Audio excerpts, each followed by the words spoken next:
causing hurt in committing robbery, dacoity with murder, common intention and criminal conspiracy. Now, the Damini case had shocked the nation. Apart from genuine protests in the parliament, on streets across India and widespread outrage, the case has also become a woman card for political parties ahead of the 2014 Lok Sabha elections. The UPA chairperson and Congress President Sonia Gandhi said that the young gang rape victim was tragically the symbol of women and children who suffer similar fate in the wake of denial of justice. The barbaric gang rape of a young woman in the nation's capital has shaken the entire country. People are rightly demanding answers and action. This brave young woman in many ways embodied the spirit of an aspirational India. We will ensure that her death will not have been in vain. All right, my colleague Nishtha is tracking every bit of that story. Let's go across to her. Nishtha, now the lawyers for the 5 men accused in the Damini gang rape case want the trial to be shifted to some other city. What more can you tell us? That's absolutely right. You know, they have been saying outside this Saket court that they want to shift the trial to some other city because they're saying that they are not expecting a fair trial in this case because they're saying that Delhi police is not going to be fair to them, and they have seen in the past how in the past whole month, in fact more than a month, there have been protests everywhere in this particular case. There have been questions being raised. So much uproar this case has gained. So they are trying to see the benefit of doubt that the southern part of the country or a little smaller cities which are not metropolitan cities would not be knowing about such case, which is definitely not the case. We know that this case has been covered worldwide, not only across the country, and they have been saying for the sake of justice they wanted to be transferred to some smaller city, and basically like he has specified Mathura and Coimbatore as we were speaking about in our story. But having said all of that, they have very categorically said that they don't want UP as a state where in this case should be transferred, because we know the girl hails from UP, and also the UP laws as far as the bails are concerned and other procedures are concerned are way more stricter than what is there in Delhi. So that is one basic reason that they want this case to be transferred to some other city. But having said all of that, well, now that today will be the first day of hearing in the fast track court, and the judge would be very Yogesh Khanna would be very specific about the fact that any application which they move to Supreme Court also or anything should not have an effect, because these can be seen as delay tactics by the defense counsel, because in this case we know there is very crucial details, 1000-page charge sheet, voluminous charge sheet, which speaks a lot about this whole incident. So any petition, any application going into Supreme Court also will be looked at very carefully for its merits. Back to you. Right, Adishta, and of course, speaking about the charge sheet, it is a voluminous charge sheet that you're talking about. Of course, the DNA investigation of the blood-stained clothes and also the body swabs, that is all there to link all the 5 men with the case. And also, the prosecutors say that their case is also hinging on the cell phone records and also the testimony of Damini. That's absolutely right. This case has voluminous amounts of research, starting from the forensic report of the bus. That was one of the biggest evidence and the clue for the Delhi police eventually, through which they were tried to track down the whole case and busted all of this 5 people and also the 6 juvenile accused.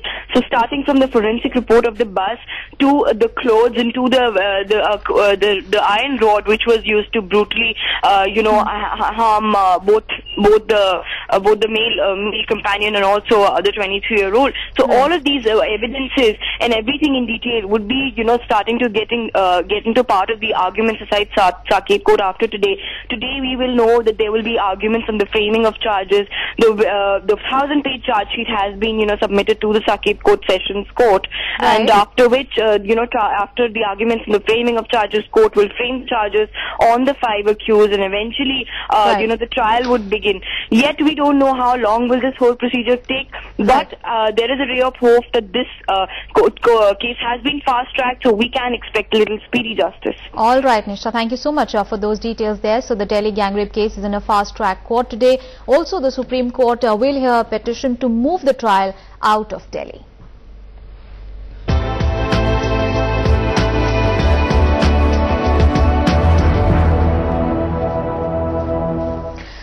other news, the revised rail passenger fares have come into effect from Sunday midnight. The hike in rail fares had been announced by the union government last week. However, the increase in diesel fare means that Indian Railways is all set to lose a major chunk of extra revenue it was expecting to earn from the passenger fare hike. Now, after the rail hike, the minimum fare would be 5 rupees. The revised fare will also apply to tickets issued in advance for journeys to commence on or after Sunday midnight. For tickets already issued, the passengers will have to pay the difference of fare. Now, looking at the fare hike, the fare increase is 2 paise for second class ordinary, 3 paise for 10 km second class ordinary, 4 paise for second class, 6 paise for sleeper class, 10 paise for AC chair car, AC first car and AC 3 tier, 3 paise for first class and 6 paise for AC 2 tier. However, the diesel hike will pinch railways hard. Indian Railways will lose 40% of the extra yearly revenue it had expected to garner from the fare hike because of the deregulation of the bulk diesel market. Now, remember, the railway accounts for a quarter of bulk diesel consumption. In overall diesel sales of about 90 million tons per annum, about 20% are bulk sales. All right, my colleague Jaskirat is now joining us live from the national capital for more details. Jaskirat, of course, the hike in railway fare is going to be effective from today. But speaking about the railways, it had expected to garner some sort of profits by increasing the fare. But with the diesel hike, that is not going to happen, isn't it? Well, any initial or any immediate estimation of garnering any profit is unexpected actually, and even the railways isn't expecting that. The reason being that this year the estimated loss that the railways will be facing would be up to 25,000 crore rupees, and they're actually looking at an annual revenue gain of 6,600 crore rupees as a result of this particular fare hike. Now, this fare hike comes after almost a decade in most of the classes. Of course, last year we saw a bold move which resulted in the resignation of one of the railway ministers, where at least 2 of the AC classes saw a marginal hike. Now, this particular hike comes at a very substantial and very interesting time, because elections should be around the corner in about a year and a half, and this fare hike has actually affected a major chunk of the voting population. Now, what most of the people that I've spoken with say that it is understandable that in this given time, and understanding that what the railways is going through, a fare hike could have been expected. But at the same time, what they expect to see is an increase in the quality of service and the quality of travel and transit that they see in the railways today. They don't see that on the ground right now. However, if there is some visible change in the next year or so, the people feel that this particular hike could perhaps be justified. The pinch is actually being felt by the general population, not in the railway fare hike, but in the overall hike in the general cost of living that they notice going forward. All right, Jaskira, thank you so much for those details there. So the diesel price hike has pinched railways really hard. Meanwhile, coming on to some international news now, the 4-day hostage crisis at the natural gas plant in the Sahara has ended. The Algerian special forces stormed the facility on Saturday to end the 4-day siege of the remote desert refinery. And the death toll from the bloody siege climbed to at least 81 on Sunday. Algerian forces searching the complex for explosives found dozens more bodies. They say many bodies were so badly disfigured that they could not immediately be identified. Now, Algeria's response to the crisis was typical of its history in confronting militants, favoring military action over negotiation, which caused an international outcry from countries worried about their citizens.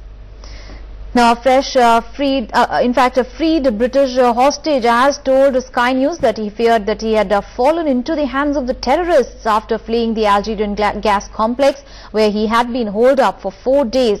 Alan Wright spent days hidden in a pitch black room with colleagues at the Ain Aminas plant after hearing gunfire. Around about 9:30, we heard the doors opening again, and someone came in. And a very friendly national voice said good morning, but not in English, in Arabic for good morning. And we're certain that that was the terrorists coming in and just trying to lull people into to coming out friendly. So that was the first moment that you thought, we're in big trouble here. But they walked down the corridor obviously checking rooms, but the fact our office door was locked and they couldn't see in was enough to, they just walked out again. And US President Barack Obama, who had won the recent presidential polls as a Democrat candidate, took his official oath on Sunday.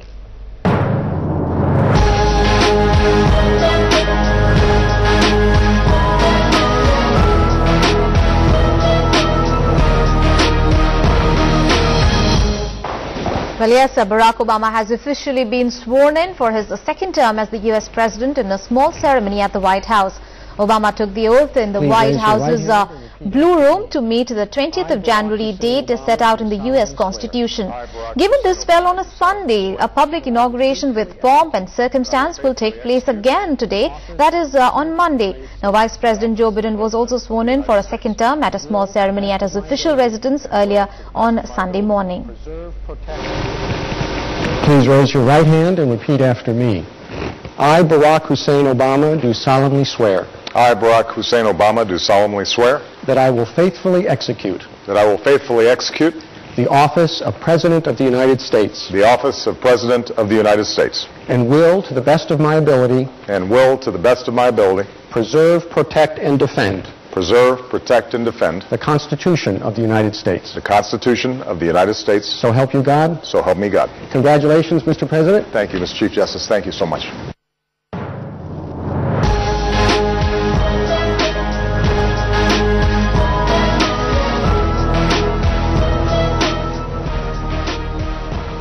All right, time to take a short break here, but coming up ahead is Tech and You, so keep watching NewsX.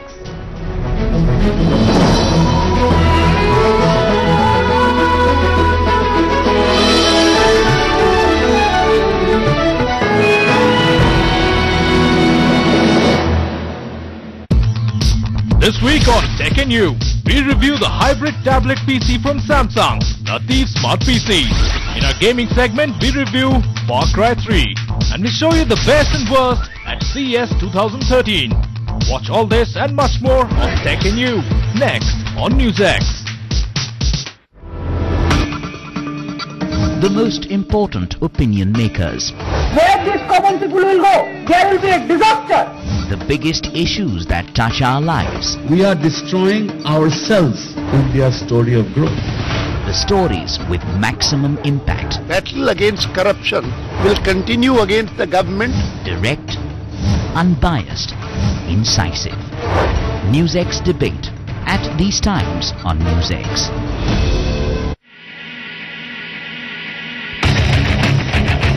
Fashion, aggression, obsession,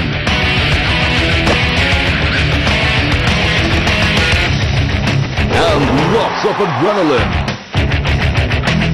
The ultimate sports show at this time on NewsX.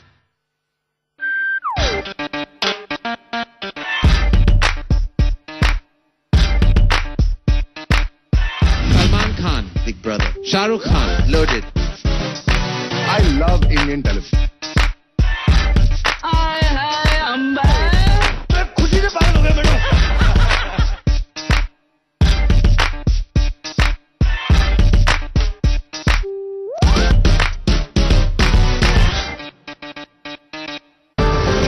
Catch NewsX on various DTH platforms, cable networks. Get NewsX now. Hey, so are you ready to play soccer, huh? Yeah, how about we do a warm-up first? Come on, line. Well, that's how my generation sweats it out, man. FIFA!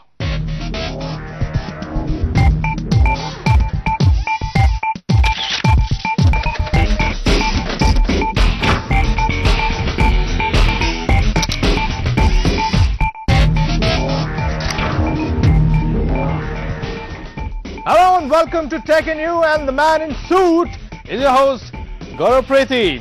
And in this week's episode, we'll show you a tablet that turns into a notebook, Samsung Ativ Smart PC. Then we show you the best and the worst at CES 2013. And finally, we review Far Cry 3. Now these days everybody is looking to buy a tablet. In fact, people who don't really need a tablet are also buying